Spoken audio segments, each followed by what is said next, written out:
Meets World. What up, bros? What up, bros? I don't like how you can be that loud, but I can't be that loud. Anyway, this is Bruh Meets World. But it's Bruh Meets World. Your Boy Meets World Fancast. I am Ceej. I'm Tony Curtis. How are you, sir? Donathy, how's it going? It's going well. You know, we're getting into a very meaty part of the series. I'm really excited. We have some guests on today I'm very excited to talk to. So I'm doing great. Absolutely. I'm really excited to talk this episode for not only our guests, which we will introduce in just a second, but specifically I feel like we are just at a point in time when they really are trying to be heavy with their storytelling, but they also don't want to let go of being like this TGIF fun sitcom. So we're getting some really interesting things at this point in time. As they try to merge the comedy and the drama. Yeah, sometimes they hit, sometimes they miss. Absolutely. But speaking of hits or miss, that's a weird way to introduce you didn't know where I was going with this. Give me a moment. Okay. I was just gonna say, TC, when Yes. was the last time? Do you remember the last movie that you actually rented, like VHS style or like from a Blockbuster? VHS, like in-person rental? Yeah, when was the last time you did an Cannot in-person recall. rental? Don't Cannot even remember recall. the last one. I did just rent Mrs. Doubtfire off of iTunes like yesterday. But other than that, nothing. That's a really I'm just trying to think of the last one that I bought, and I think it was like a Final Destination. Incredible. Like Which I hope it. Yeah, please not the first one. Anything but the first one. I love the first one, but no, the first one's the best. The rest of them are just so bad that they're good. That's why I love them. Absolutely. All right. Anyway, that whole segue, which was very clunkily put together, was to introduce our guests. You will know them from the No More Late Fees podcast. Welcome, Jackie and Danielle. Hey. Hi. Thank you guys for dealing with our clunky exposition. Oh, no worries. Loved it. Isn't that really sad that you have to think about the last thing you rented or bought from Blockbuster? Gosh, it was such a joy on a Friday night to go to a Blockbuster. You stop and pick up some pizza on the way home. You're set. You're set for the weekend. Yeah. I'm not gonna lie. I used to do Albertsons. Albertsons had that video rental 99 spot. cents. Thank you. I'm doing Albertsons of the library. We saving money up in here. Honestly, that was the way. My mom got so mad because she had late fees and she was pissed that she had to pay them. So she made a big stink. She cut up her card and everything. It wasn't until I started working at Blockbuster that we reignited going to Blockbuster again, because I got 5 free rentals. You got that hookup. Yeah. I love that there's a legitimate backstory to the name of your podcast. It's like, my mother had enough. Well, Jackie and I met in high school, and then Jackie started working at Blockbuster first, and then Amazing. I got a job at another Blockbuster, and then we ended up being able to work at the same one. So she was my boss. God help her, poor thing. I got some complaints because I was sassy, but never fired. So that's always Sassy good. is just code for black. Yes. Yeah. I'm not having it today. I just got in the habit of my district manager's number is up there. Just leave There me you go. out of it. Have it on. Have it ready. Can we ask, what is your history with Boy Meets World? You know, you guys definitely, your podcast talks about kind of nostalgia and 90s things. Did you watch it at the time? Did you watch it in reruns? What impact did it have on you? What's your story? We loved it. I mean, we were diehard TGIFers ourselves. Oh, yeah, sure. Boy Meets World, both of us very much watched all of it. I even watched Girl Meets World as well. Oh, wow. I love More people than me. who've actually done that. Yeah, absolutely. Who's your favorite characters from Boy Meets World? Y'all already know Stupid who Eric. mine is. Who's yours? I'm actually interested. Angela. Oh yeah, absolutely. 100%. Well, so here's the thing. I was we also have Turned On by Turner, and we get that a lot from other people. So I wasn't, but Angela, absolutely, that representation. Jackie, what was yours? Stupid Eric. Stupid Like, Eric. Stupid Eric. I Interesting. delineate, like, I don't like when Eric is normal. Like, as soon as he Really? becomes dumb, I'm in. You love a 100%. himbo. Oh, I love a himbo. That's amazing. You know, we've been talking about Eric's transition a lot because we're in season 6 now and it's becoming more and more apparent. And it's Yeah. always interesting to hear people's takes on Eric, but you're just like, hey, I'm here for the silliness. You're into I it. am. Like the first season where he's like a normal older brother, I'm like, can we fast forward this? Like, let's get to dumb Eric, please. Eric's also like, Will Friedle's comedy and like Yes. his like just the way he puts his entire body into the character is so fun to watch. And I feel like even like in this episode that we're about to cover, Eric was some of my favorite parts about it. I was just like, Yes. Eric is really like, he brings a lightness and a joy to the series that I don't know if the show would have been the same without him. I 100%. agree. Yeah, and I think it could have been very cringy depending on the actor playing Eric, but like Yeah. you said, he just does it with such great timing and that little twinkle in his eye. I just love it. It's You perfect. can really tell how much of the character is Will Friedle based off of how they originally wrote him. And then as they started writing him, as they started to learn his strengths, like he really brought Eric and made him the character that we all know and love. 100% agree. I think I really feel like the transition of why he changed from being smart to silly is because I think the producers and writers just got to know his personality, and it just makes the most sense.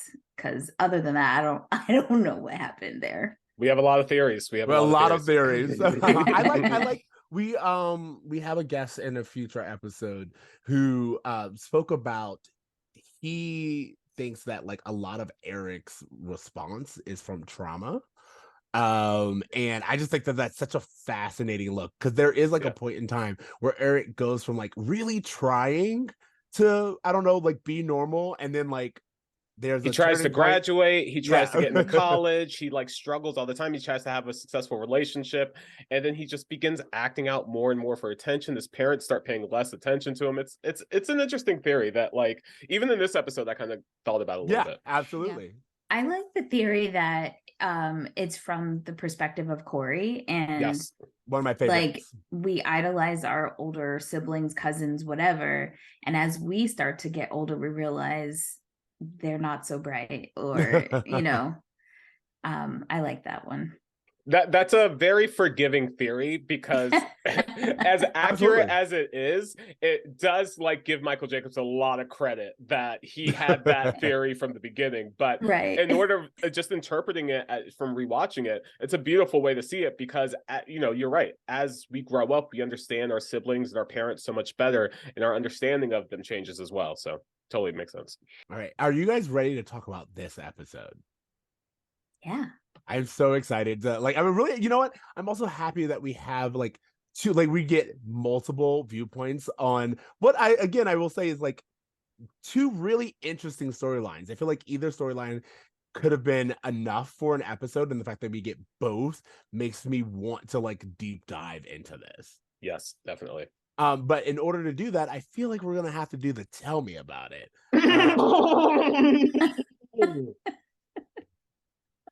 Tell me about it.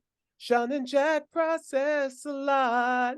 Topanga and Cory don't know each other as well as they thought. And Jack and Rachel share a kiss but end up getting caught. Okay, Doja Cat with the fast lyrics mid. There was a lot in this episode. I had to There fit was a lot in. going on. Speaking of a lot going on, all right, I'm about to get into this recap, which is very long, so bear with me. But this is season 6, episode 14, Getting Married. Getting hitched. Getting hitched. Is it hitched? Hold on. Yeah. I thought it was, yeah. I copied it from the thing, but I'll say getting hitched. All right, hold on. This is season 6, episode 14, Getting Hitched. Cory and Topanga play the fiancé game to prove how compatible they are, and are appalled when Eric and Rachel prove to know far more about each other than they do. Topanga suggests a quick solution. They should live together on campus and really get to know each other. Mm-hmm. Cory mistakenly thinks this means sex and buys silks, pajamas, and sheets. But living together shows them sides of each other they are not too crazy about. Meanwhile, in a B storyline, Shawn has ignored Jack's repeated calls about clearing out Chet's trailer, and once persuaded, is freshly outraged to discover evidence that Chet went to Jack's stepfather for help in financing Shawn's college education. He decides to take the trailer out on the open road and convinces Cory to accompany him for the weekend, but oddly insists to saying goodbye to Topanga.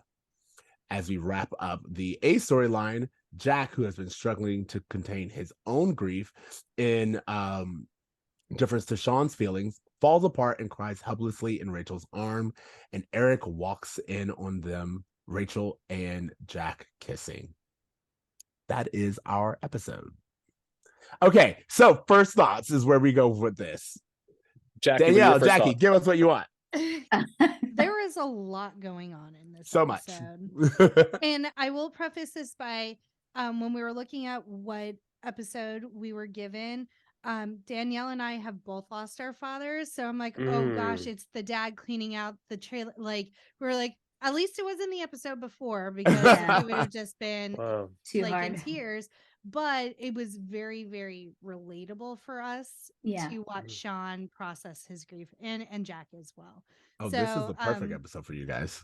That was those were my thoughts. You know, that's such a powerful perspective, because I want to say that, like, I wasn't thinking about that as much in this episode as much as I was thinking about the ongoing story arcs that have been building throughout the season. But that's such a great point, that they really do showcase both of their griefs, like both of them grieving differently, in such an interesting and thoughtful and considerate way, that I'm really excited to kind of break down a little further later on. Yeah, I thought they handled it very well with, Jack being very much, even though him and Shawn did not grow up together, he very much was in that older brother role. And Jackie and I are both the oldest siblings, and it's just very difficult. It's almost like you don't feel like you have permission to grieve yet until you know that your younger siblings are. And then I know from Jack's perspective, he has a very complicated relationship with his father, and he almost maybe not feeling like he has the right to grieve in the same way that maybe Shawn would, because he didn't know his dad on the same level. So there's just so many layers there that I thought were very interesting, and they did a really good job. And I think Writer Strong always does amazing when he gets these kind of pieces of material on the show. I would have to say he's probably one of their strongest actors on the show, just from that perspective. But it was also really fun to see Cory and Topanga being lighthearted and having real conversations, because it is a little unrealistic that people who met in elementary school would end up being together, but they tried to elevate their relationship and get to know each other. I do want to say that there's an episode of Parks and Rec where it's literally the same premise of this newlywed game kind of situation. Andy and April on that show play the Topanga and Cory role, where they're in a relationship and they should get their answers right, but they do horribly against two of their co-workers, Donna and Jerry, who are not even together. They ace it. So I was like, oh my God, Parks and Rec stole from Boy Meets World. I love it. Well, they stole Adam Scott from Boy Meets World, so there you go. Yeah. I was just gonna say that. I love that. And that's actually, I love that you guys are also oldest siblings, because I always think about how birth order and having siblings plays a role in the stories that we're telling. And you're right, you made me think about something that I completely forgot about, but in an emergency with my if my younger sister is there, it's I have to keep it together, because if I fall apart, she falls apart. Right. So it's we have to as the oldest sibling kind of be the one who's just okay, we're gonna do what needs to be done, we're gonna make the responsible choices, you can feel however you really need to feel. Ceej, did you have first take from the Yeah, my episode? first take was like, I wish there were two things. One, I wish that we kind of like opened up with the Jack and Shawn storyline, because like I don't know about anyone else, but like it showed the recap of the previous episode Mhm. right when I was watching this one, and then to have like something so heavy and then you just open up on Cory and Topanga in the common room, you're like, can we get a little bit more like time to deal with what we just witnessed?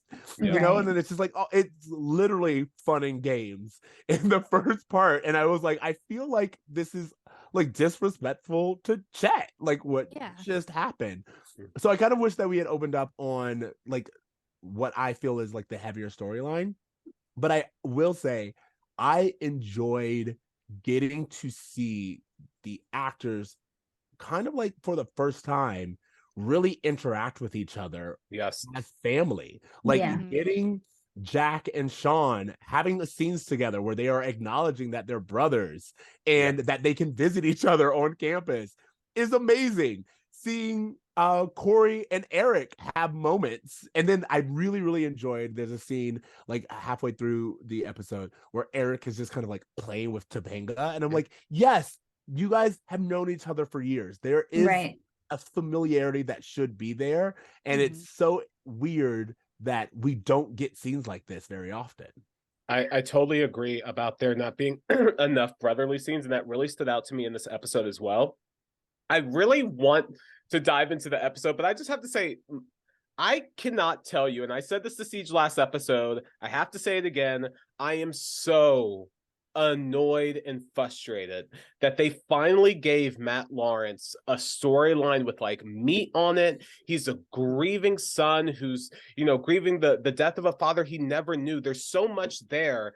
And to pivot that into the Rachel relationship, for that to be the thing that made it happen, to me just makes no sense to me. It's so frustrating. I know we're going to talk about it more later, but I still like hate that, he was never given a good storyline until this moment, and then to immediately like revert focus of this kid who has a lot to grieve over and turn it into a romance and have that be the spark for the next storyline, like I don't know, it just didn't sit well with me. So Do you guys think that it would have been actually really cool to play, instead of like bringing Rachel into that whole thing, if the fact that Jack couldn't have like reached Shawn and had to ask Eric? Because if you think about it, Eric has been his oldest brother more than Jack has definitely his whole life, and that could have actually caused even more jealousy, because you could get through to my brother but I couldn't. I just thought that would Sure. have been like really cool to play with. That's a great storyline idea. Like having no, it just is like especially since we used Eric so much in this episode, to have Eric go and talk to Shawn and actually like I will also say the pivot of Shawn happens so fast of being like, I don't want to just almost like in a very healthy way, but like, how did we get here type way? Yeah. Shawn's just like, I thought about it. I was overreacting. I'm here. And I'm like, wait. I love that you did this, but like, how did we get here? Right. Like, and I feel like there's so much that happens off screen in this episode. And I would have loved to use Eric in this way, to your point, Danielle, of having Eric really go to Shawn and be like, be funny with it, having some kind of line, but then attempting to bring Shawn and Jack closer together, but it actually causing a rift between these two roommates because of, as you said, the fact that Jack is like, oh, that was my role and you've taken it from me. Yeah. Where do you want to get started with this? Okay, all right. So like, no. You know what? Let's stick with kind of what is known as like the B storyline, but we've been talking a lot about Shawn and the Hunters is I think a great way to say this. I don't know about anyone else, but like I really did appreciate getting this time to mourn Chet as a viewer. Like, Yeah. I feel like I'm really glad like they didn't just be like, that happened last week, people are dealing with it. It's like, no, like we've gotten this in a way that we haven't gotten from any other character. Like, what's his name? Turner was in a car accident, and it was like a really big deal. And Yeah. we just move on, and it's like never really acknowledged again. So to give weight to Chet's exit is actually, again, I kind of wish we had opened with it, but I really appreciated that that's what we do. Yeah. And I think it speaks to, Shawn as a character too, because that he's struggled with this lack of father figure presence. And, Turner, I don't know why they glossed over it, but I don't think you would have been able to have that happen with this, especially now that Jack is on the show. It's and Shawn says it's the thing that bonds them essentially. Yeah. So it has to be addressed. So I'm glad they gave him 2 episodes. I really like how they show the different ways that the brothers are grieving. I love that we're getting the snapshot of this kid who grew up being traumatized in a lot of ways by his father, saying you're so lucky that you don't have to carry around this childhood trauma for the rest of your life. And this other kid who's essentially like, I'm never going to get the chance to know my father ever. And them kind of playing the what's worse game versus kind of taking the time to understand what each other's going through. That's why I towards the end of this episode, when Jack kind of reconciles with Rachel, to me it would have been far more richer for him to kind of have that reconciliation with Shawn, where Shawn kind of takes a moment to understand how Jack's grieving and appreciates what he's going through a little bit more. But I do appreciate that we got to see the different showcases of how they're grieving. I think it's realistic though, like that grieving process. I mean, it's very difficult for a sitcom to tackle it, because realistically, it's just it's a never ending process essentially. And Shawn is not done with his arc yet of grieving. So for him and Jack to kind of have met in some common ground to see that like Shawn is not even in that place.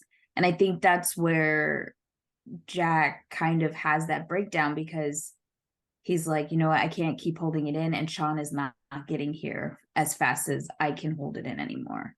That, I don't know, that's how I kind of saw it. I will say a little bit, like I watched this and I was thinking it's also a missed opportunity to just kind of use some of the other casts. I feel like Rusty would have been a really great addition. Like why, like they're like, we haven't heard from Shawn. Shawn's, not answering our calls, but like, would they not all like everyone rallied for Chet's death? So the fact that Jack is like, hey, we have to go clean out Chet's trailer, and it's just the two of them, it feels like the cast is missing. I feel like Alan and Amy would be there to help. I feel like Cory should be there. Beanie, Eric, like they would all be there. Yeah. Exactly. And it makes sense that Jack is the one. Again, everything we've seen about Jack is he's the responsible one. So for him being like, hey, we have to do this, it's up to us. That's one thing. But I really do feel like the rest of the cast being there wouldn't have taken away. We still could have had this exact same fight just with them, them there. It's kind of crazy because they're young. They're kids essentially. Yeah, they're in college, but like there should be adults helping with this whole process. Like to have to figure out what to do when someone dies. It's not just like cleaning stuff out. There's like bills, there's like money, there's finances, there's a whole bunch of other elements. So it is kind of crazy that they just let 2 college students just handle it without any help. It's nuts. Even if you just gave Jack and Shawn their moment at the beginning, like Shawn shows up, like I've had a change of heart, and then everyone else starts trickling in, like we're here for you guys, whatever you need, and kind of that would give Jack and Shawn their moment to have their discussions, and that kind of dad was never there versus all of this trauma from him. And then, but also showing what a support system that they have. It's also disappointing that Cory doesn't notice that Shawn is deflecting as usual. Because again, this is pattern. Like Shawn does this. He pretends everything's fine and like doesn't want to deal with a problem that's too big for him. And like Cory just kind of goes along with it, as it seems in this episode. Cory says, I've been looking everywhere for Shawn. He's in his dorm. Absolutely. Thank you. That was my whole thing. In reality, what really bothered me was there's even later on where Shawn is at the trailer, and Cory and Topanga are like, we should move in together. And I was like, Shawn still lives there. Like, you, Yeah. like, have you had a conversation? Can we see the conversation? Can you refer to a conversation that you had? Later on, they do have like Cory be like, hey, thanks for letting us have it. But like, you didn't know where he was earlier, and you agreed to moving in together and like giving part of Shawn, who has lost everything. You are moving him out, and not you going into Topanga's room, but you moved him out of his space at the time where he would need you the most. Or And at the it's time where actually- he would need a home, he would need a home base, he would need something secure that he can go back to, and you're taking that away so you guys can experiment with living. Like, it just seems weird. Cory is so selfish. Very much Say so. it again. He is. This episode is really about that. I want to stick with like the Hunter's storyline, but Cory being selfish we'll have to come back to. Also, speaking of like a place to call home, I was like, Chet has had this trailer the entire time. How many times have we seen Shawn like need a place to stay? Why did Shawn not live in the trailer? Like, it's the same trailer, or at least it's a close enough trailer for Shawn to access, and we've seen the trailer park. So why has he not been staying at this trailer the entire time? This is a great question. And can I just room and board? Can I just say this? So this is not the same trailer we see in seasons 2, 3, and 4. It's not. The original trailer is a double wide. You can see that there is a door that goes into a hallway that has bedrooms and whatever. Thank you. This is not that. This is a trailer that Shawn is able to hitch up to a truck and drive away. I think we're supposed to assume that every time Chet went away, he just took his house with him. Yeah.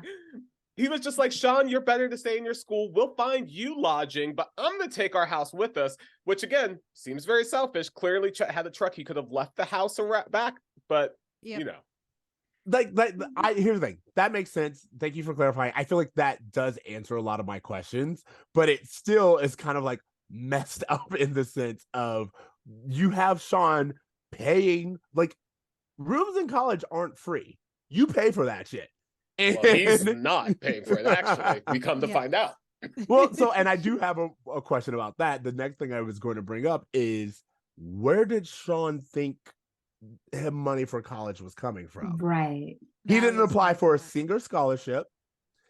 Even if Chet was like, I'm paying for it, where did you think Chet was getting the money? Like, where did you think your tuition was coming from? I just found this very hard to believe that Shawn wouldn't know where his college financing is coming from. And to get so upset that someone cared enough about their stepson to be able to put their brother through college too. Like, it's such a thoughtful gesture on the part of the stepdad. And I get like Shawn is grieving, and I'm sure he has trauma about always being looked at as a charity case, but it was just such a thoughtful thing to do. And to attack Jack for that, and Jack really had nothing to do with it, I would assume, other than being Shawn's brother. It was just, it was really sad, like that whole interaction, because Jack's like, lost my dad, now my brother's mad at me because my stepdad is like putting him through college. Like, he couldn't win. It's just like a younger sibling to be all about themselves and not looking at the sacrifices that you make to help them out. But I do like that you see the growth in Shawn, that he is able to say he's sorry and not kind of stay in it. So, but it was like really heart-wrenching to watch him do that to Jack. I really like the moment where Jack's like, bruh, can you see how hard it must have been for Chet to go to my stepdad and ask for money? Like, he is such like, I mean, I don't have siblings, but in terms of just being the mature older sibling, he definitely gives that perspective. He's able to humanize Chet and make him a person. And it's probably because he doesn't have all this drama and trauma attached to his relationship. He's able to kind of just see him for a man that he is. But I'm glad that he's able to give that perspective to Shawn as well. I feel like we've done a disservice to Jack's character by not introducing his stepfather at any point in time, because his Yes. stepfather is such a huge part of everything. It was like, hey, we don't know what he does. We just know that his stepfather has money. Every time they're like, oh, we need something, Jack's like, oh, my stepfather's money, my stepfather's money. I think it would have been, this would have been a great episode to introduce the stepdad and have the stepdad be like, hey, Shawn, don't worry, I'll continue to pay the tuition. And Shawn being like, wait, what? You know, like that would have been a really great reveal. Having another father there to kind of, again, be supportive of Jack, but then also show like what the absence that Shawn has ever had. I just feel like this was such a missed opportunity to actually explore the stepfather, because he is really generous. And Guys, I feel like we kind of need some of that. Let's do this right now. It's 1998. All right. Is it 98, 99?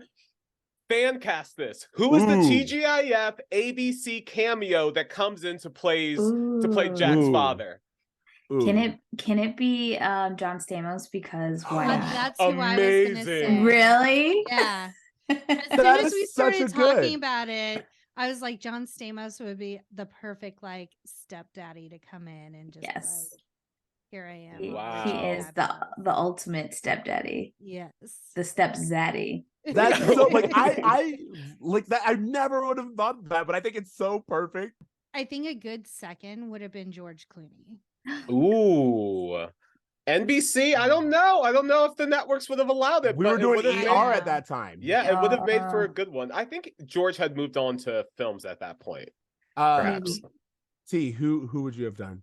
Oh, you know, I'm again, don't know where he is, but he at this point, but he was on ABC for a long time. I'm gonna go with Canadian heartthrob Alan Thicke. To me, he kind of has that kind of like, you know, I come from money. I kind of have like more of an upper class background that would kind of lean into some of the class differences that Shawn has tried to point out. You know, John Stamos to me comes across as a very like blue collar guy, so maybe he could have like dressed it up, same with Clooney, but I think both of them have a lot of coolness that to me is more in line with the Hunter lineage. And I don't know, I think someone a little nerdier would have made a good fit. What about really you, so like I was gonna say, like I'm looking at this, it was the first person who came to my mind, and it's Dermot Mulroney. Oh yes, Dermot Mulroney would have been great. Like that was someone where I was like, I feel like he would give like that father knows best, really like, I'm wealthy but I'm also have a good head on my shoulders, but I also like I will say something like, hey Shawn, I got you, and you're like, why would you say that, you know, like like I just feel like I got that immediately from him and it felt very 90s. Or maybe we should throw off all expectations and it's Ving Rhames. Ooh, they never say if he was a black stepdaddy. That would be hilarious. When you were like going completely different direction, I was thinking like Danny DeVito, where like I love the idea of like just Ving Rhames showing up. That's a whole other. Here's the thing. You don't have him just show up and be the stepdaddy and not ask questions. There are so many questions that we have. I actually have a question for you guys too. You know, one of the things I think is really important about this dynamic, while we're talking about just the class differences between the two brothers, is that Shawn really doesn't feel like he has a connection or a sense of ownership over anything. And finding out that, you know, Jack's father, stepfather, was paying for his tuition and everything, he starts stripping down. He's just like, nothing is mine, nothing. And Jack's like, hey, it's cool, we're family. And Shawn's like, but what have I ever given you? And one of the reasons why I think that really resonates, and I just wanted to talk about it for a second, is because, you know, you see these relationships where you have like a friend or a relationship partner or a family member who makes a lot more money than the other person, and you know, you think, oh, you know, the wealthier person is spoiling this other person, they buys them gifts all the time, but you don't really take a look at, you know, how insecure that can make the other person in that dynamic. You know, Friends does a great job of having an episode where like I think it's Monica and Ross and Chandler, you know, the ones that have the good jobs, they all want to go out for a fancy dinner and a concert, but Rachel and Phoebe and Joey can't afford it. And that kind of dynamic of just like, you know, what's it mean to yeah, I don't know, not be able to contribute equally to a relationship and how that, mentally can mess with the other person at the bottom half of it. I just thought was an interesting dynamic that But deserved talking about.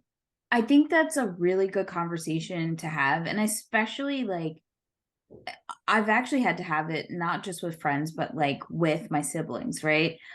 I'm older. So when our dad died, I was way better financially than the rest of them. But like, I think it's just to talk about what you do bring to a relationship. It's not just financial. And, I've had friendships where one of us is up and one of us is not so up, one of us is down. And it's not just about money. It's the emotional work that is actually put into the relationship. So I think it's really important to have those conversations, whether it's like a boyfriend, girlfriend relationship, or a relationship with a friend, that you have to have these kind of conversations. Because I had a friend who, like, every time I would pay for something would like give me money right away. And we had to kind of discuss where like that was coming from. And understand why, like, for me to give gifts or something was like my love language. And every time she did that, it actually made me feel bad that I did something. So it's a really good conversation to have with the people in your life, because you just don't know what life experiences someone had. And I think Jack should have said in that moment, yes, financially I'm giving to you, but I've always wanted a brother, and you give me so much more that you don't even realize. Like, that was a really good opportunity to kind of even things out, Well, he tells Shawn exactly what he wants in return. He says, tell me about my father. Yeah. And we don't that's true. get that. And I find like it's just like, what am I doing for you? It's just like, you know what you could do? You could tell me about my father. You could let me get to know him a little bit better. And then we don't do that. And I feel like that's kind of like, it's one of those things where it's like a friend who's like, or even last episode where Shawn was like, how much? I'll contribute. And it's like, all right, this is how much it costs. And he's like, well, I can't do that. It's just like, I have a question for the group. I do want to know, do you like, I've been in situations where I don't make as much money. It's right now, I will say my fiance makes way more than I do. So he pays for things, or like we go out with friends who have really nice jobs and they pay for things. Do you feel like charity? I feel like it's so weird that there are all of these storylines on TV where people are like, I don't want your charity. And I'm like, they're helping you out when you need it. Where is this coming from? I have thoughts, but I'll let the ladies answer first. Well, it's funny you should ask, because I was a elementary school teacher for years. My husband was a shop manager at a car dealership. He made like 3 times what I made. And during COVID, he was let go. And then I decided to change jobs. And I told him, I was like, with this new job, I think we're good. I don't think you need to get another job. And so he's what we lovingly refer to as my house husband. And like, he does like all the house maintenance. And it's not to say he doesn't go out and he does contract work, but he does it on his time. He doesn't have a 9 to 5. And so it's just, for me, I never felt like charity, but it's been nice that the roles are reversed now, and like what he was able to provide for me so long, now I can provide to him. It's just how partnerships work, whether it's a friendship or a relationship. Yeah, I think again, it's just having that communication of like the value of the work that you're bringing into that relationship. I think that's a really good conversation, because when we talk about like stay-at-home moms and stuff like that, there's a lot of labor that happens in the home that is beyond just like actual money. Yeah. So I think it's just really important to be on the same page with people, because a lot of people aren't into like capitalistic viewpoints of how I value my relationship. I actually care more if you're going to help me in the house and not even help, because I don't like that. You were living in your house by yourself before we got together, and you were doing your laundry and you were cooking and doing all of these things.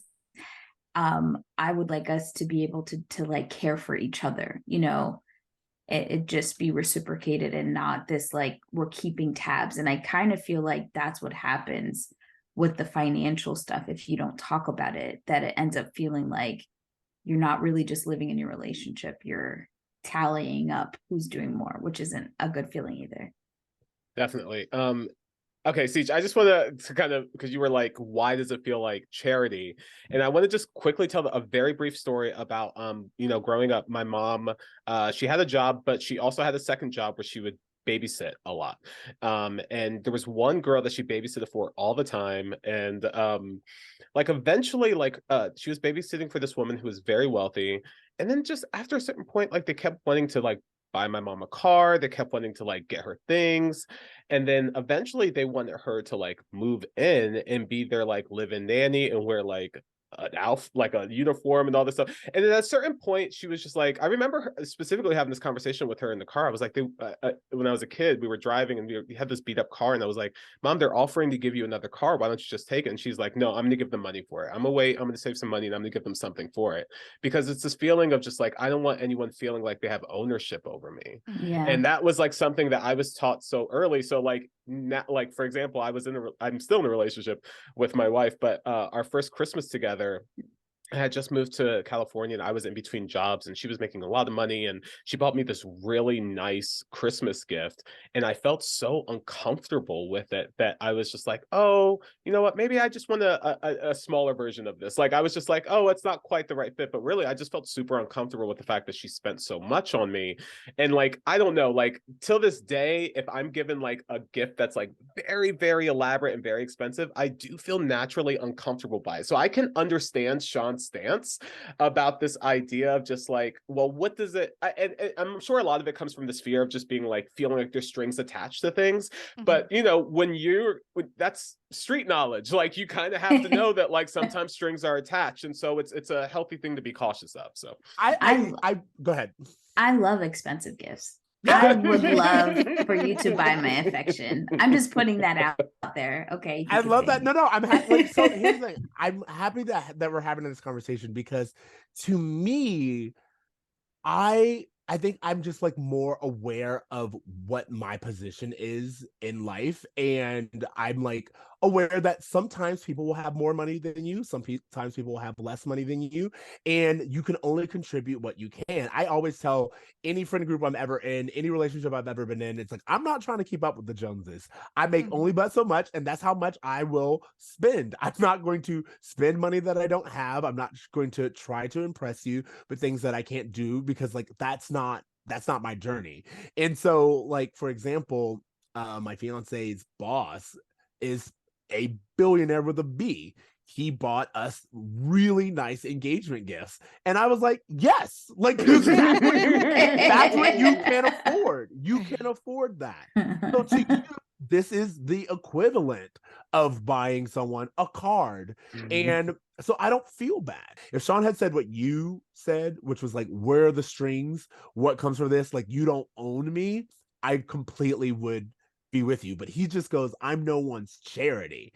And I'm like, I feel like that's just part of America hustle culture, which is like, you got to get your own. Don't let anybody buy you shit. Yeah. You a man. Buy me shit. If you can afford it and I can't, I'm here for it. Well, Ceej, you know, you bring up a great point. Like sometimes I'm up, sometimes you're up, but Sean has never been up. He's never, with the exception of working for the mob, been able to afford nice gifts for his family and friends. He's not even like 19 yet. The fact that he's had to go through this at such a young age, like it's not a thing that a kid should ever have to think about. Sure. And the way he talks to Jack isn't just about Jack, it's how he feels about Cory. He's had these conversations with Cory before, and Cory's parents and Turner. It's just that he feels like everyone's always trying to help him. And it might even go to his self-worth, because he doesn't understand why, because he has abandonment issues from his parents. And he probably feels like am I even worthy of all these people always constantly trying to give me something, So him talking to Jack had more to do with him than Jack at all. And I think a lot of times, people try to financially help Shawn instead of hearing him basically say, like, I want to feel independent. Like, there's a difference between paying for something for someone and then giving them a job. And I think that for Shawn, he probably would have benefited more if he was like, if Jack was like, Jack was like, hey, my stepfather wants to give you a part-time job, would you like to do that to pay your way through college? I think he would have been far more acceptable to that than just this blank check to pay for everything. Or say, like, here's the plan after you stay in school, worry about school, you work your ass off in school, and here's the payment plan, or here's what our plan's going to be after you graduate, because he's still a kid. Yeah, and I definitely think that's just like lost on him because he's been put in so many adult situations, which is sad. Yeah. But also, to everything that everyone said, I actually really enjoy, and I feel like it actually does add a color to like why Shawn's making these decisions. But I want to go back to, how did Shawn think school was being paid for? Did you think school was just free and you just went?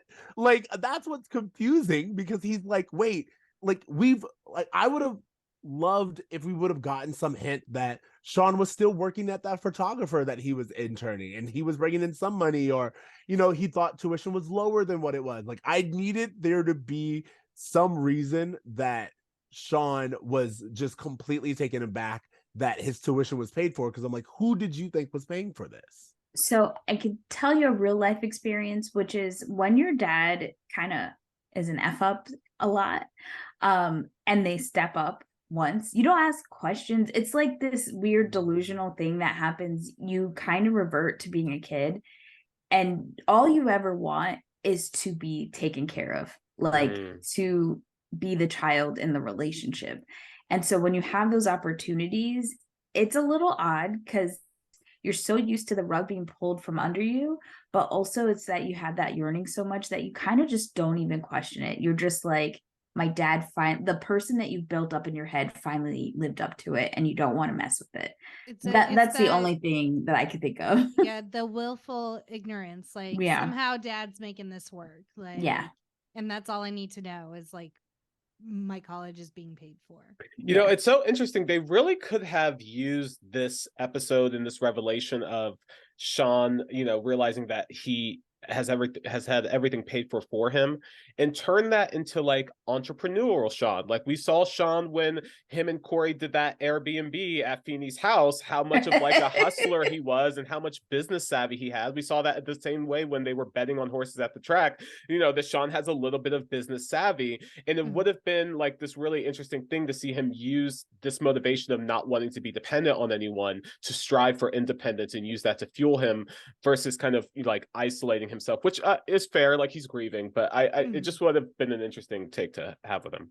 Or also, I just like, I'm listening to everyone. I was like, I would have liked a scene where Shawn was just like, if you want to know about Chet, what kind of person Chet is, Chet's the type of person who will let you think that he's paying for college and someone else is footing the bill. Like, be angry with Chet, be mad, but like also answer that question that Jack is like, which is like, I want to know more about my dad. Exactly. My dad is the type of person who will let me think that he's paying for my college, and that never was the case. I feel like that would have been a good exploration of like, what do you do when the person who you've always kind of looked up to, or when your father turns out to be less than what you've wanted, and that's all you're left with. Like, him and Jack could have bonded over the fact that Chet wasn't the greatest guy. Yeah. Also, I know I asked the question, but I did think to myself, is it Chet's willingness to constantly take handouts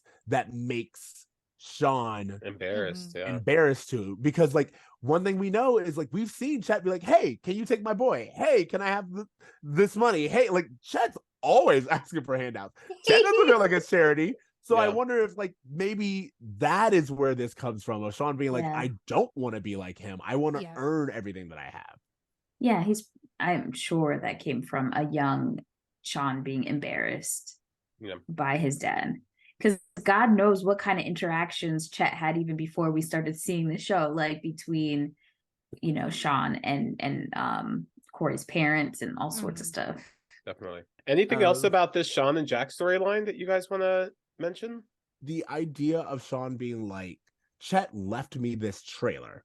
Again, if Chet in fact left you this trailer most likely is not paid for.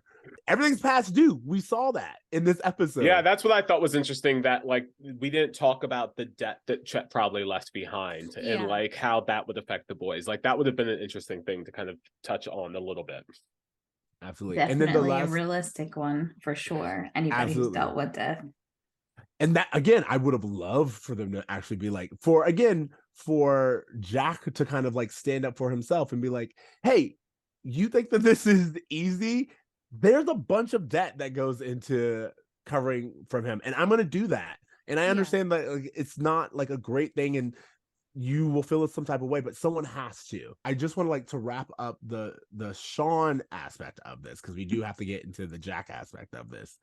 The Shawn aspect of this, of Shawn being like, hey, I think I'm gonna just get out of here, which is very Chet to do. And I'm gonna just go and find myself. Cory, I want you to come with me, is very interesting because Cory agrees, which is fine. They don't tell Topanga. Yes. I was like, you don't just go on a road trip, even like you're grieving. You say to your fiance, hey, Shawn is grieving. He wants to go on a road trip. That's where I'll be. Fine. But he's like, why are we even telling Topanga? Why are we stopping by? Let's just grab shit and go. And I'm like, that's not what you do when you're engaged. And Topanga doesn't ask any questions. Yes. No. She's just like, cutting her, trimming her toenails, like, okay, see you guys later. I'm like, no, like, where are you going? When are you gonna be back? Just like basic, like, decency of, hey, we have myself up, like something, so she knows you're alive. Why do you think that it was so important to Shawn that he had to say goodbye to Topanga? I think they're trying to lead to this idea that he ain't coming back. Correct. I think that's what I got. I got that he was like, oh, I'm leaving and I'm not coming back. And that's why I want to say goodbye to Topanga, which, like, again, I will say, like, I was able to infer that and I could get it. But it's like, if that is true, then you do need Cory to pack a bag. That's it. That's all I'm saying. Or they already made a point of saying that Topanga had moved out of the room. Why is she cutting her toenails in there? Like, no questions? Yeah. This is just her toenail room? Okay, cool. It's the toenail room. I like that. Should we rewind back to the beginning of their storyline? No. Because we have Jack that we need to talk about. Okay. And Jack and Rachel, I will say, so you guys listen to the show. You know how I feel about Jack and Eric. I always feel like they are or will they, won't they? I always feel like, and to me, two things happen with this storyline that I was like, actually, I wish we would deep dive into this. One is, it is so reasonable that Jack, who breaks down, would kind of hook up with the first person who actually pays attention to him and gives him comfort. I was like, that makes sense. Not a good idea, but it completely makes sense that he would just kind of like want to process his pain through intimacy in some other way. I wish we had seen Jack as kind of like this lover beforehand, so it makes more sense, like he's going back to his old ways. But it just kind of like comes out of nowhere that he and Rachel finally crossed that threshold in this episode. I don't think it's weird, actually. Ooh. Mainly because Jack is like a type A personality, right? So he has been bottled up for so many things. He's been keeping all these secrets about Chet for he does things up for the sake of others, right? He's very much a people pleaser. And in this moment, it's just raw. He doesn't have any more energy left to bottle up him wanting to cry. He has no more energy to pretend he doesn't worship Rachel at this point. Like, he likes her. And they have this intimate moment, and he's just in a very vulnerable space that he's not thinking about Eric and their friendship. He's not thinking about anything. He does just pure, basic, what is instinctual to him that he normally holds back on. That's what I think. I love that. That's actually really good. But Don't she be so also surprised, did. Ceej. No. Sorry. Like the surprise was not that you had a good point. The surprise was like that I completely was like, why now? It kind of felt like a convenience, but you're right in the sense of this is Jack who has been putting everyone else first. And in this moment, he's like, you know what? Fuck it. Like, I'm gonna go for what I want for once. And I actually I think that totally fits. You were gonna say, Jackie? Oh, Danielle also turned to me and was like, this is a polyamorous relationship that makes sense. 100%. It does. All right. So what I was going to say is also, again, in my head canon, Jack is questioning his sexuality this entire time. He's really close to Eric. And I feel like, again, if we're talking about grief and people who take actions, there's this idea of him looking at Rachel and being like, you know what? I'm going to go through with this other thing and kind of like, again, push back my other truth and then just get lost in the moat. You know what I mean? It's like, Yeah. I don't want to be vulnerable with Eric because that will put me in a more vulnerable position if these feelings that I'm already dealing with. So instead, I'm going to kind of double down and be manly and be with a woman in a sense that it kind of takes away all the other things that like I have to deal with and question. Like that was my response of seeing it of like, again, it's all headcanon. It's not necessarily there, but I can read into it, and that's what I decided to do. I totally could see Jack as being bi. And I think the three of them, I think they're more of a case of a polyamorous relationship than Topanga, Shawn, and Cory, because the key component is that Shawn has never, like, he doesn't feel that way about Topanga. And, you know, Cory's totally down for Shawn, but it's the Topanga angle that makes it a little, like, not possible for both of them. They don't have feelings for each other, but these three 100% could see it. Love it. Guys, I have to strongly disagree with all of this. Okay. Go ahead. Everyone's opinion. Everyone has a valid opinion. I disagree with all of this simply because the entire season we have seen both Jack and Eric completely treat Rachel like a sexual object, not respecting her boundaries, spying on her weirdly. At one point in the episode, Rachel's like, how'd you know that thing about me in the shower? And Eric's like, don't worry about it. Like, what the hell is going on between these people? Like, there's never been a moment where Rachel has like showed romantic interest towards Jack or Eric at any point. So to me, it's like, okay, if you were going to go here, at least show her favoring Jack over Eric, to kind of like plant those breadcrumbs, like lay those out so that we could see this unfold in a really organic way. But what it seems like is that, like, once again, Rachel is just a woman who's there. She's an object for sure. And like for her to, like, the only way that they could pull her in was not to have her like say like, maybe, you know, I lost a parent, maybe like, hey, I've grieved, I've lost someone, like just to relate to him as a friend, which could have been richer. And Boy Meets World is famous for having those moments. They turned it into a relationship that has literally not been laid out or set up at all. I again feel very like we were cheated out of seeing Jack have like a moment that just kind of spotlighted him as an individual, versus like using this as like the catalyst towards this love triangle that to me again just doesn't make sense. I don't see why Rachel would want to date either of them. And if they were gonna have this, at least have a moment where Rachel and you know, Eric are like, Eric's like, you know, I feel like we're getting along really well. And she's like, yeah, we are. But remember when you like trapped me in my room in the apartment and like you like walled it up and had me like face my childhood trauma by going over that disposal? Yeah, we're still not good. Like something like that, to just be like, hey, there's a reason why like we have some beef or something. Right. Or to your point, just have Rachel say, Jack, you're always there for everybody. You were there for me when I needed you. You took me in, you know, like kind of like building this whole thing where like Rachel actually sees the weight of what he's dealing with. And in doing so, realizes her feelings, or kind of like is like it. There's a way to lead up to it where you're like, oh, yes, Rachel kind of also got caught up in the moment, and now they've made a decision that they both have to deal with. But it's weird to start the episode off with Eric and Rachel being like, you basically like, Rachel really gets Eric, and that's like Eric reading into it makes sense. And then to end with Rachel kissing Jack, where again, we haven't seen Rachel or Jack interact at all this episode until this moment. You were right in the sense of she's just a woman that is there and they use her for that. But I also agree that it makes sense for Jack's behavior. Yeah. It just doesn't make like the show itself requires us to read into all of these things and ask these questions, which to me is lazy writing.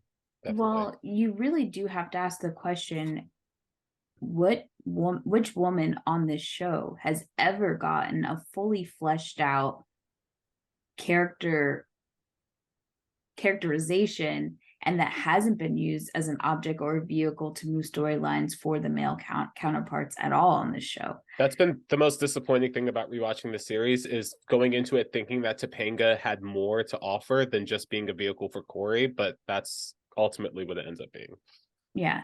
Rachel is just like the worst end of the spectrum. Topanga is like what we get the best, and Angela gets the short stick essentially because Morgan gets the short stick. Or Morgan and their mom. Rest in peace, Morgan.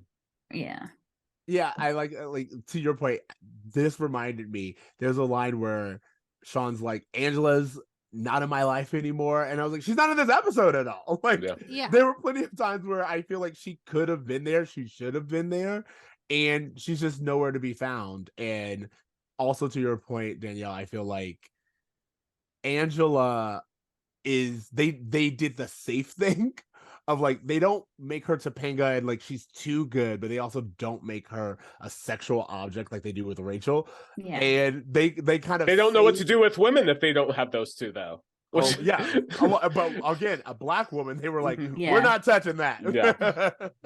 I was surprised as much as we got from Angela, but that's like a whole nother conversation. Absolutely. Okay.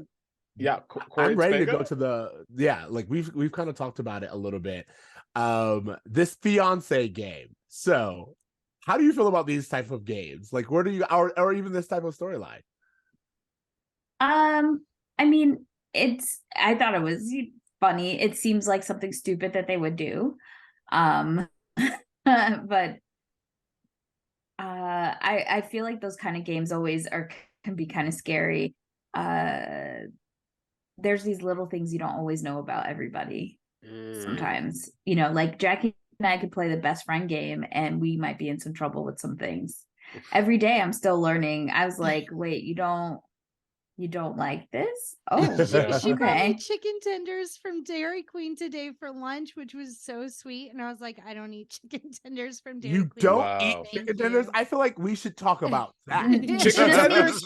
Not all chicken tenders. It's just from Dairy Queen. But okay. She does not like chicken with the bone. Yes. That's a whole nother conversation. Okay.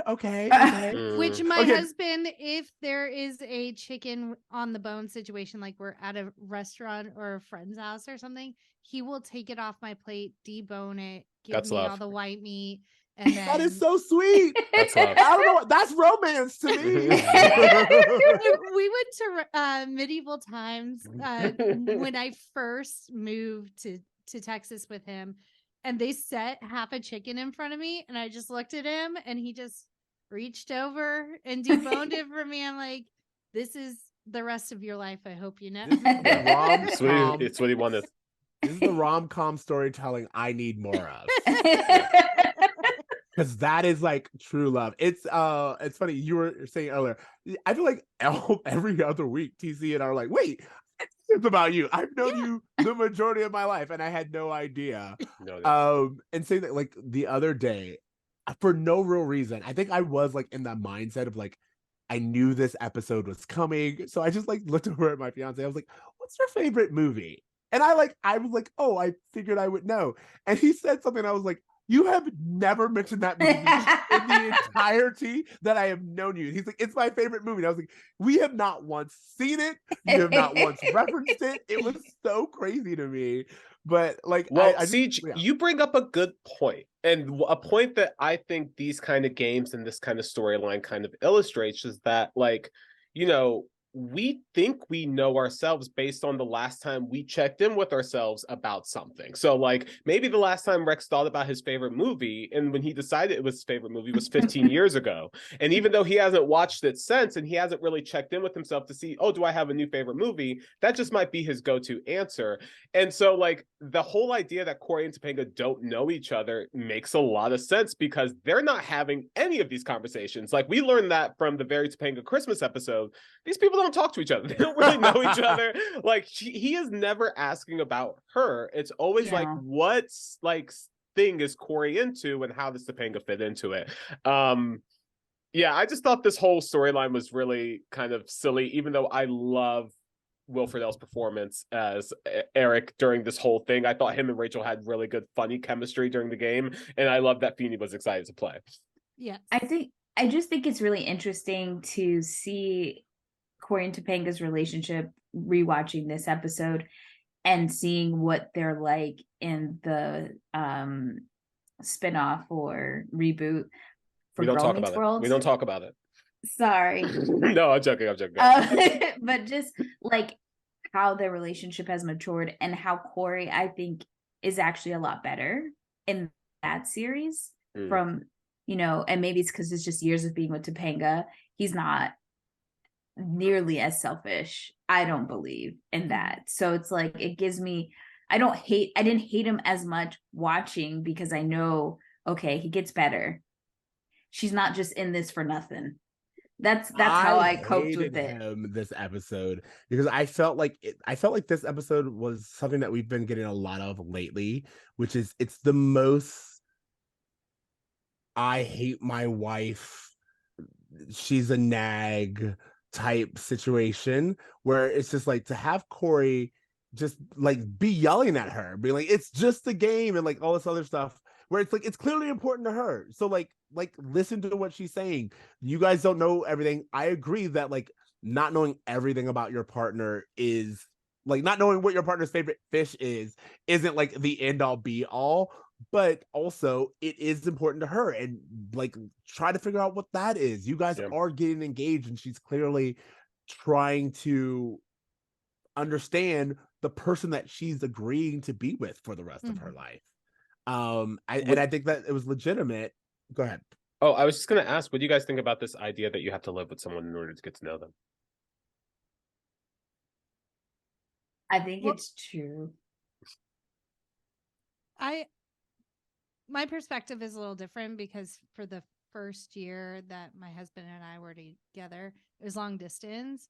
I think like that was one of the best things for our relationship because you really had to talk, and we talked every night, and we enjoyed when we got to spend time together, but we really were able to talk through a lot of stuff prior to even moving in together. And then we moved in together. And so like, I think that was just a really nice jumping off point, is like just being able to communicate in that manner and learning how to your communication styles, and it's all over the phone. So you really like, if you get mad, you can hang up the phone, I guess, but like really working out your differences through talking.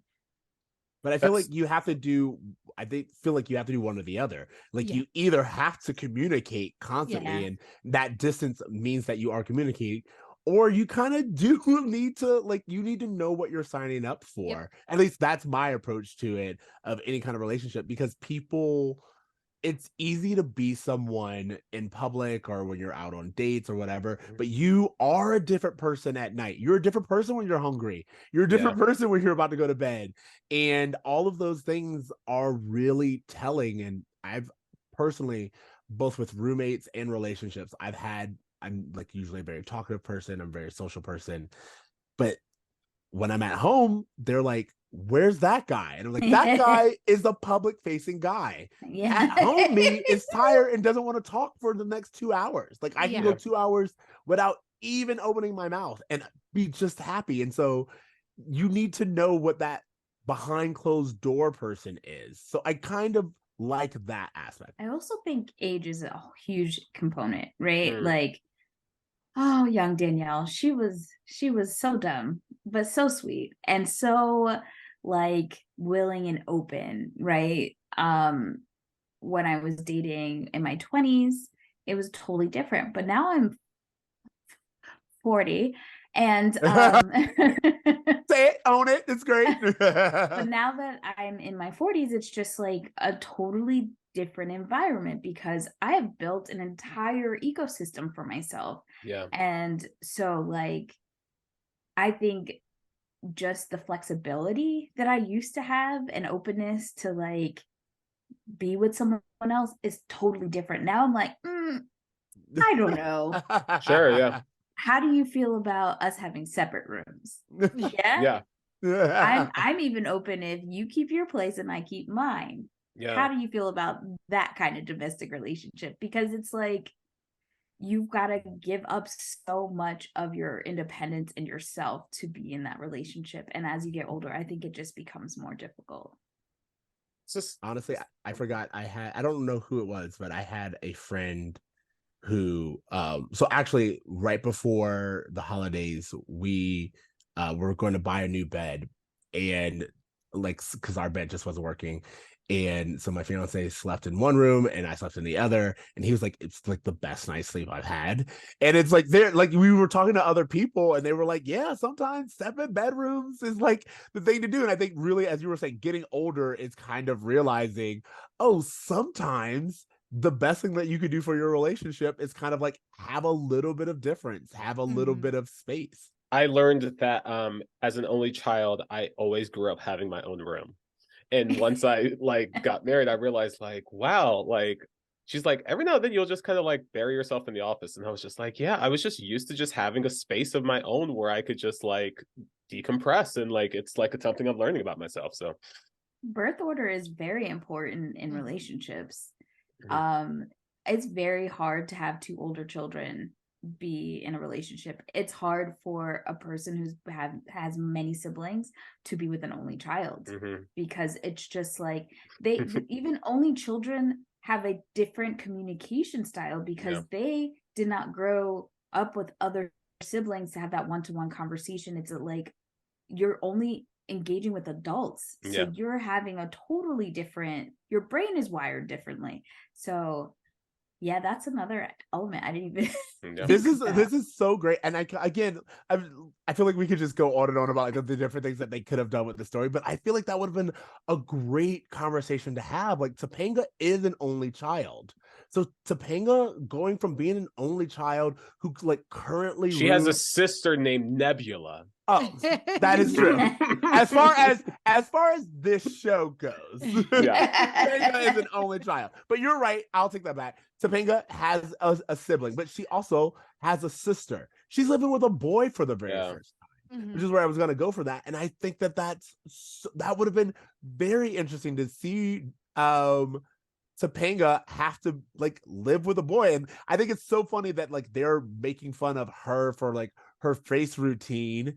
Someone who like is constantly telling her how beautiful she is. It's like, how do you think I got this way? But like there's like they just kind of like show him clipping his toenails. It's like, no, he would be dirty and messy and like all this other stuff. And it's just, I would have liked if maybe she had to go to Eric for advice on something that he's doing, or like when he's sleeping, like what did you do about his snoring, or this weird habit of him counting how many times he's fluffing the damn pillow, like what did you do to like deal with this? Like that would have been kind of cool. Or even at the end when she's doing her little baseball toenail clipping routine, if like they showed Cory with like a little bit, like not even his whole face done in the face mask, but maybe just his T-zone or something. Like he's learning from her, she's learning from him, instead of it's always she's adapting. Always Topanga adapting to Cory. Such a great missed opportunity. I do want to point out, we talked about asking Eric. I love Eric's interaction. I love like how he just kind of breezes in, because again, as far as he's concerned, this is Cory's room. So he just kind of like breezes in because again, they're brothers. That's what you do. And I love that dynamic, and I totally could have seen that being the spin-off show of Cory and Topanga in New York, and Eric is the Kramer next door who pops in. He has like these funny interactions. Like him and Danielle have great chemistry. Like I wish we saw more of them together. Like it was great. It was great just to kind of see these actors who have known each other most of their lives get to play as people who, because I feel so often in this show they have Eric and Jack separated from Topanga, Cory, and Shawn and Angela. And it's great to be like, oh, wait, no, you know each other. You have scenes together. You can be familiar with each other. And so often it kind of feels like they're discovering each other for the very first time. Yeah. And I feel like it was great that this episode wasn't that. I loved when he was like, Pangy? Damn, girl, you look bad. I love it. I love the familiarity. Like, it's great. The last thing I want to do with this storyline is Cory prays before bed. Yes, I know that. And I was like, where are we going with this? And also, I noticed that they were able to circumvent the man. Yes. Like, I was like, oh, so you want him praying, but you don't want to kind of like you don't want to like, oh man, or have him on his knees or whatever. And it's just such a weird thing to interject in this show. Yes. They go back and forth with it. It was kind of corny in a weird way and forced and just like, oh, okay, Cory can't hear Topanga coming back in the room. Also, I turned to Jackie and I said, I kind of wish that they had made Cory's character Jewish. Right, just lean into it. Just lean into it. 100%. Yeah, you know, we just had the Christmas episode where Eric kind of cries out to God and blames him for Tommy coming into his life, even though Eric gaslit an orphanage into thinking he was the real Santa. Whatever. We saw Shawn cry out to God when Turner got into his accident. But it is this thing of just like the show never really kind of takes like a definitive stance on where their moral ground are. And it just is interesting because it feels like the whole reason Cory prays is not because he has a relationship with God. It was to sympathize Cory into Topanga's eyes so that she would feel more comfortable marrying him. And it just didn't feel super genuine to Cory's character. Correct. It felt very on brand for Cory's character, manipulative and self-centered. Like, I'm going to pray extra loud so she hears. Right. I would have liked it better if, like, Eric came in and he was just talking to Eric about, like, how he's so grateful to have Topanga in his life. And then that's what Topanga overhears rather than this weird, like, almost breaking the fourth wall, telling the audience exactly what they need to hear so that Topanga can hear it type thing. Exactly. Yeah.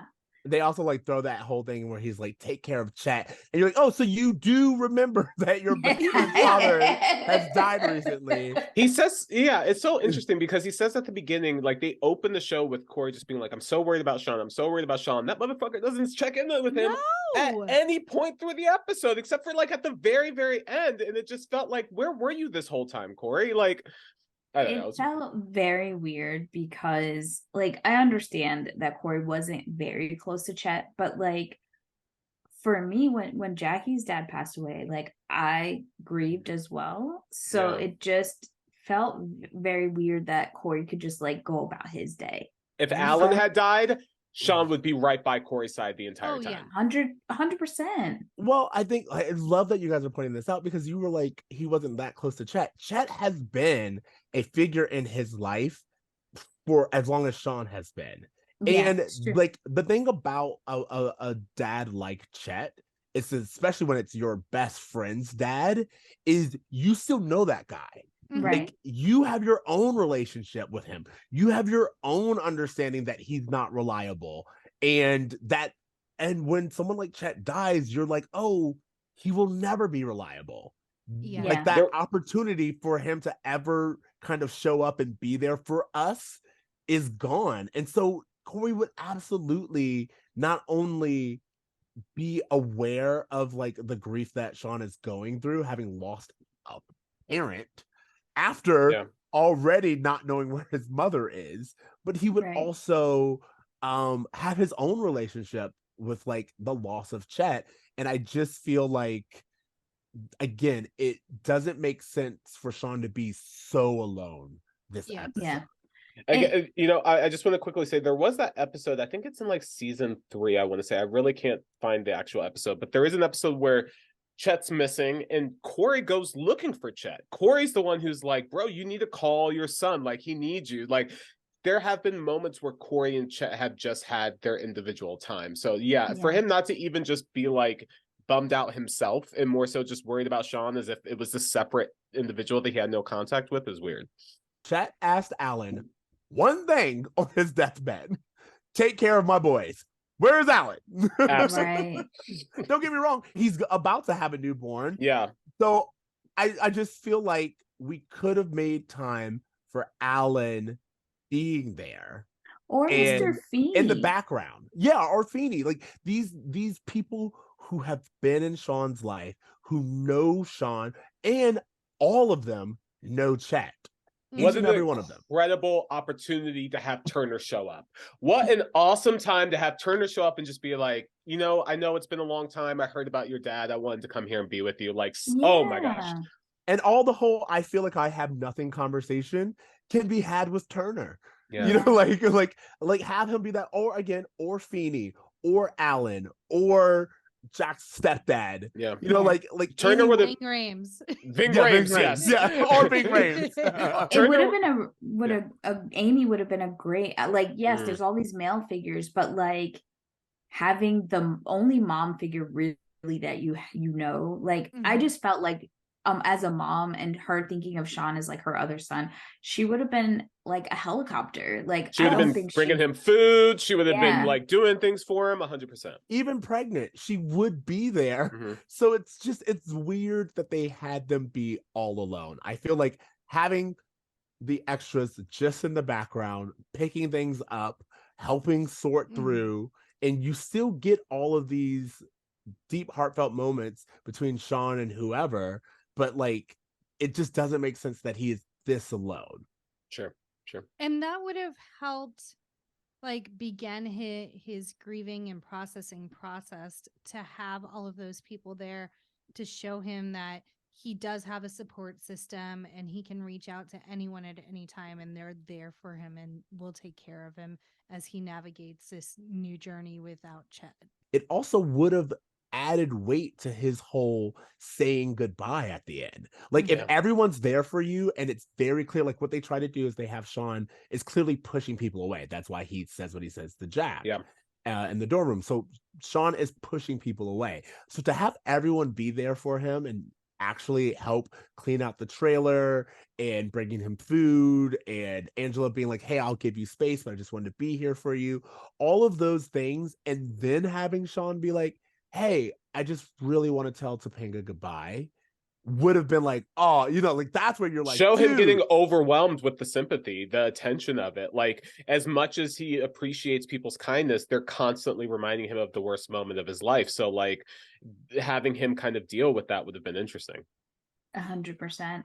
I feel like New Girl did a really good job of kind of handling a similar situation and having a parallel of the dads just being very similar of being F-ups, essentially. Sure. When Nick's dad died and they showed Winston, because Winston is like his Shawn, essentially, because he grew up with him. You see Winston kind of having his own grieving process. It's silly, but he's remembering all the fun that he got to have with, you know, gosh, what's his name? Nick's dad. Yeah. So like he emotionally meets Nick where he's at. Yeah. Yeah. Also, it could have been silly, but still, yeah. Chet is a presence. Chet, like the story of Chet like hustling at the college, like that is something that Cory or Eric or, you know, like where's this moment of like everyone just kind of sitting around telling stories about Chet? Like Chet is a character. There are some unbelievable, crazy stories. So to kind of have a moment where everyone's at the trailer helping pick up, they're telling stories about Chet, Jack's getting able to hear all these stories that he doesn't have any, like he doesn't have his own Chet story, and that makes him sad. Do you think there should have been a funeral scene or a wake scene to kind of show that? I don't feel like you have to have that. I feel like we could have done all of this in the trailer. Yeah. And remove the prayer at the end of Cory's thing. Give us 2 seconds or 2 lines of other characters being there. And again, you would still be able to have Jack be like, oh, I don't have my own Chet story.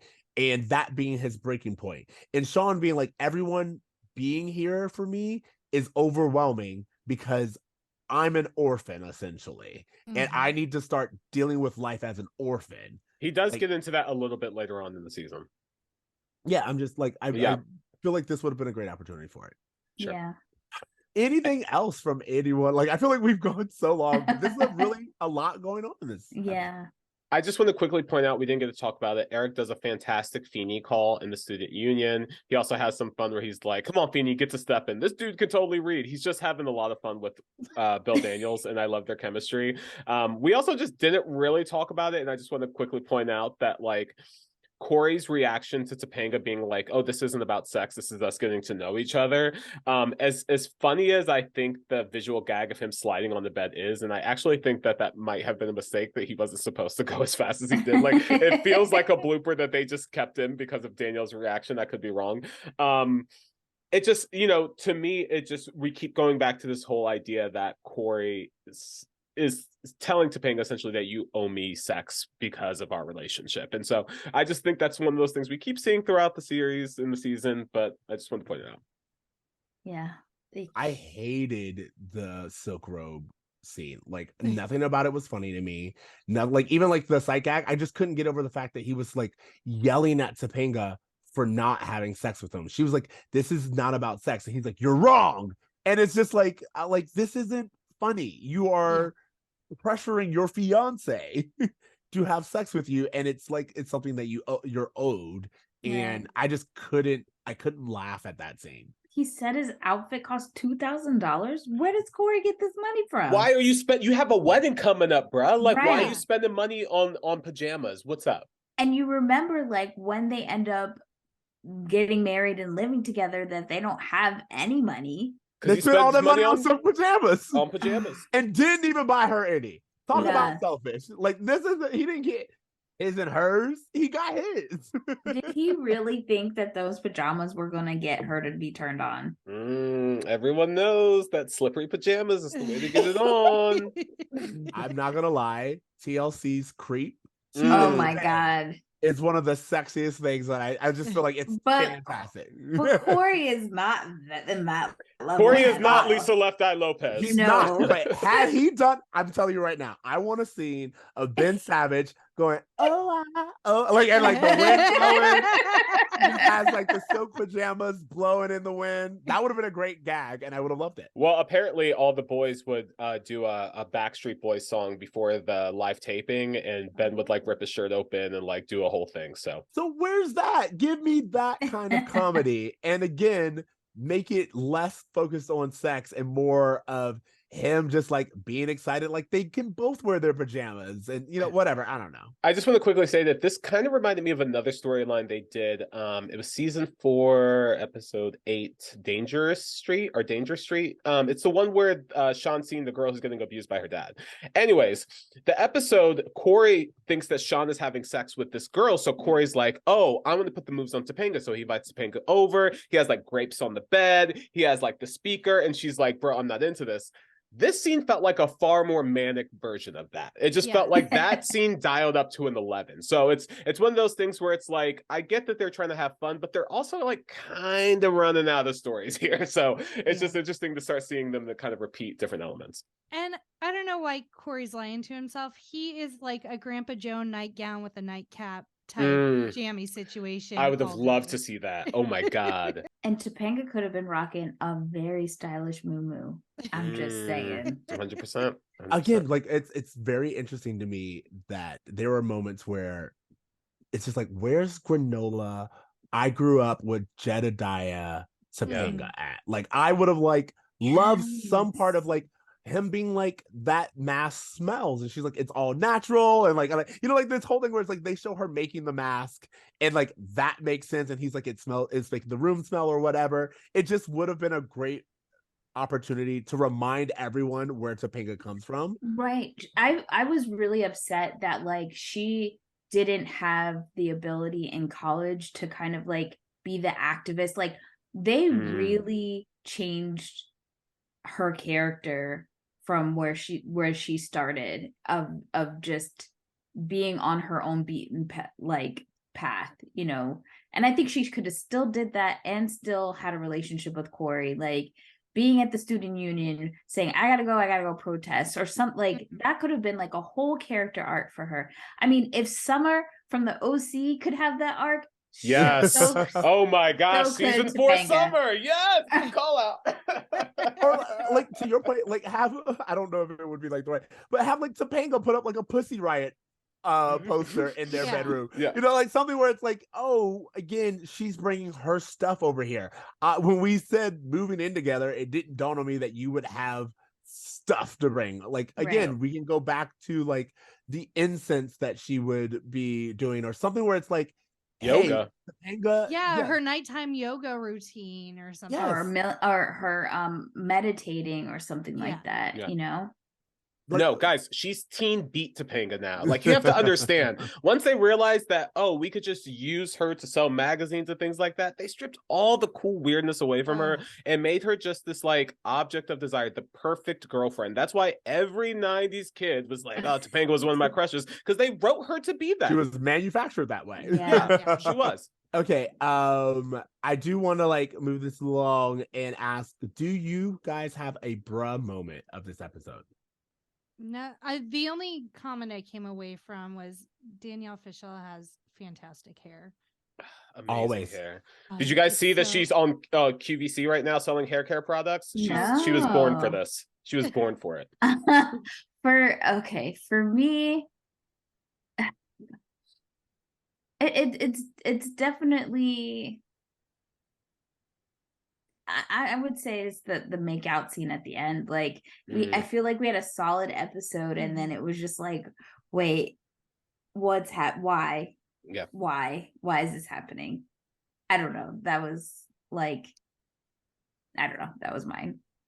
My bruh moment was Rachel being like, how'd you know I do that thing in the shower? That was mine. That was mine. And he was like, don't worry about it. And I was like, no, I feel like we should worry about it. Yeah. We've already had issues with you recording me without my consent, so we should revisit this right away. Okay, do you guys have a Feeny lesson? What do you think the Feeny lesson of this episode is? Well, it definitely has to come from either Jack and Shawn. The fact that Shawn came back and apologized for like how quickly he was kind of snipping at Jack and their family, like that they have more that ties them, and him apologizing and saying like, I felt this way because I just don't feel like I'm connected to anybody. Like I thought that was a really good moment, and I could see like him having again, like we talked, a conversation with Feeny to get him to that moment. So I feel like that's probably a good example. I don't know. I think just the thing that comes after someone passes away, like especially from a young age, understanding like now they have to go and clean out their dad's stuff. He has all these past due bills. It's like stuff that no one really talks to you about when you're younger, that there's all these implications. It's not just the grieving part of it. There's like actual work that has to be done while you're still grieving, while you're trying to maintain relationships with other people that may not be grieving in the same way that you are, and trying to balance all that out. Plus they're still in college, like trying to go to class and stuff, I'm assuming. So it's just showing that it was a very real episode, in that even though Chet is gone, there's still a lot of work to be done, and you're going to be reminded a lot of him moving forward. Sure. My Feeny lesson, I think, is just that the importance of active communication. You know what I mean? Mm. Cory and Topanga, they didn't know each other because they weren't really talking, asking the questions that they need to know.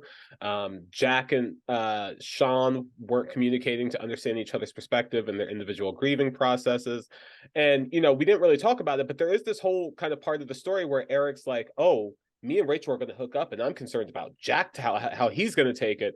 So, like, not having that communication with Jack and then seeing how that ended up just kind of shows that there just needed to be just more communication between all of the characters. Yeah, and communication with Rachel. Hey, do you actually want to be with me? Yes. Check yes, check no. Are you just using this relationship because you're still upset about your ex that you keep mentioning? Like, am I a rebound? Like, let's get into it. Right. Yeah, I was gonna say, like, mine is very similar to yours, T, where it was just like you never really know another person. I feel like that's kind of like the theme, is like you never really know a person, so you have to put in the work, and the work being communication, asking these questions, getting to know each other. And I feel like all around every single character like learned more as they asked, except Cory, of course, who didn't ask any questions and just decided to go on this road trip. All right, finally, what grades are you guys giving this? I'm gonna say a B-, because I think that it was, for the time period and for the show, they really did dive into very serious issues. And they didn't just like had Chet die in the last episode and just leave it. They really continued to bring it through, which for sitcom, rare. And I think we all highlighted quite a few things that were missing, but it still was, I think, a very good episode for the show. I wish I could give separate grades for the two storylines, because do it. Well, okay.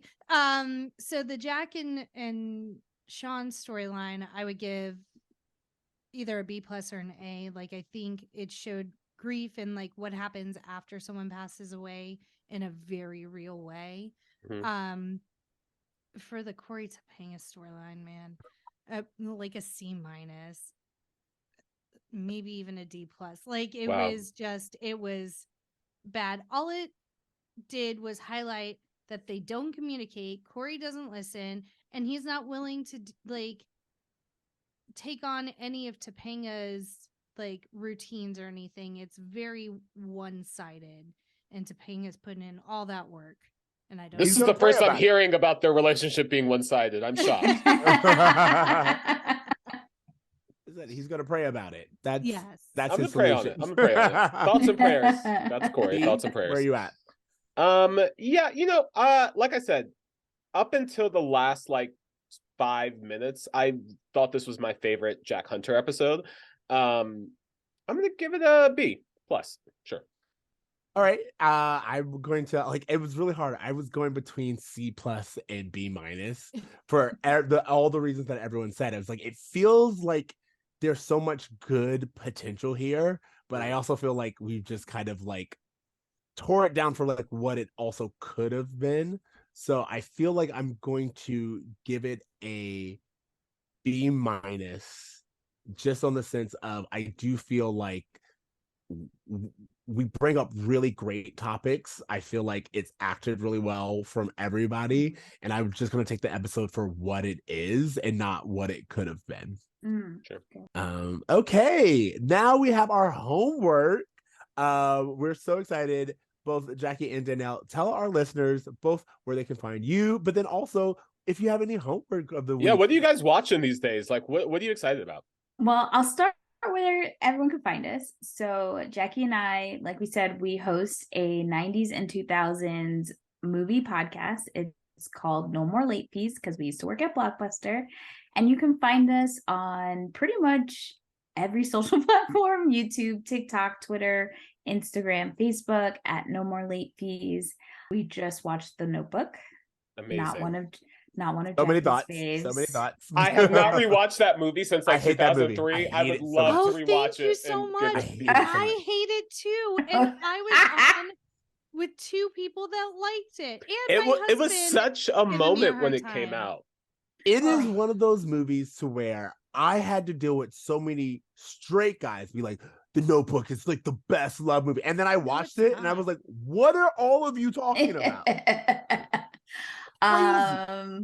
Yes, there are. We talked about there are some things that like not great, not great.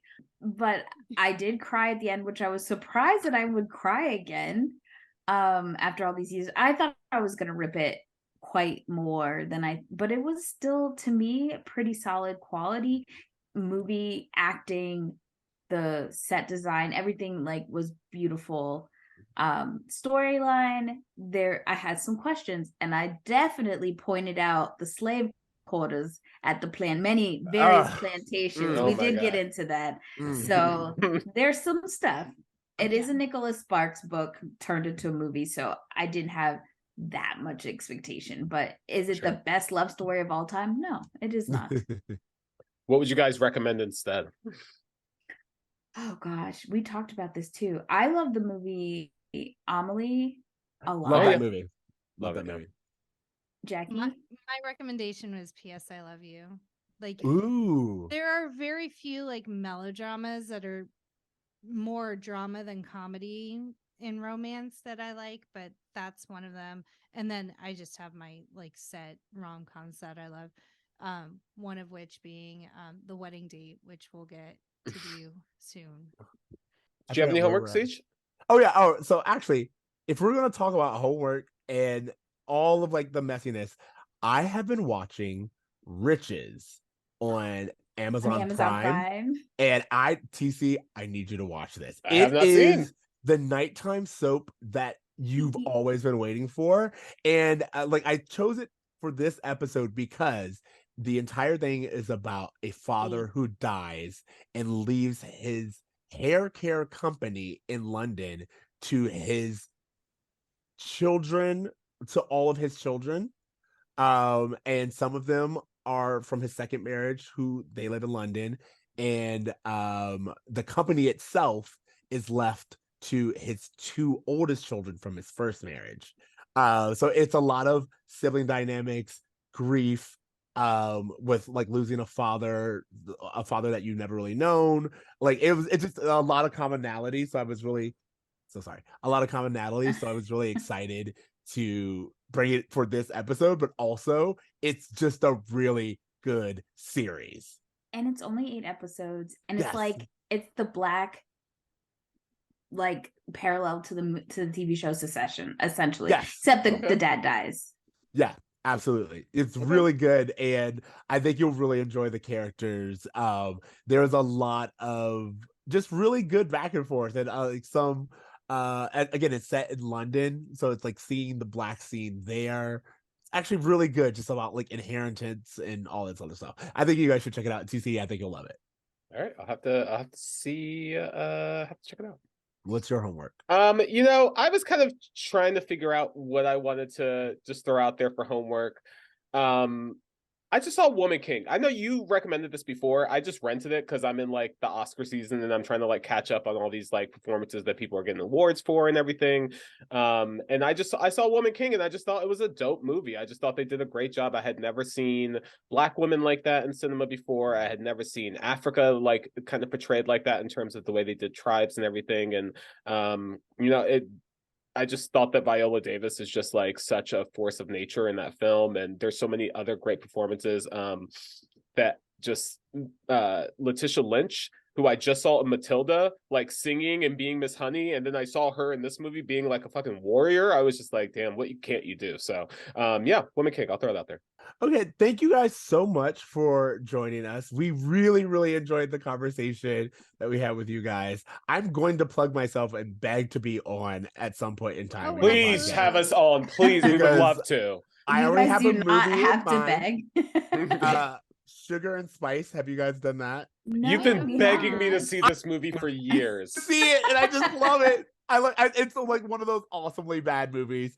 It's 2001. I made sure I was like, does this fit? Yes, it does. So anyway, Jackie's adding into the list. I'm trying to find the list. Any other? Any other movies? You have one? You know, me and Ceej have I think we've had conversations about this before, but definitely revisit Josie and the Pussycats if you haven't already. You know what? Honestly, That movie that's strangely holds up. that one and Spice World has to be the two most requested movies I feel like we get a lot. I have seen Spice World more times than I feel comfortable saying out loud. I hate and love that movie at the same time. It's amazing. Thank you guys so much for joining us. We really do appreciate it. Again, check out No More Late Fees at all of the places. And then you guys can check us out at Bromance World at all of the places for podcasting. You can leave us a voice message. I think we actually have like a few messages, so we're gonna have to like do like a mailbag section at some point in time. Yeah. But thank you guys so much. Continue to give us 5-star ratings. We appreciate it. And is there anything else, T? I don't think so. I think we just need to remind everyone to dream, to try. Oh, well, this is where we're supposed to remember. Sorry. It's fine. Do good. Okay, we'll be again. back. It's fine. No. It's right. From the top. Let's do this. I think it's time we remind everyone to dream, to try, and to do good. Yay! Thank you guys so much. Later, bruh. Later, bruh. When this boy meets world.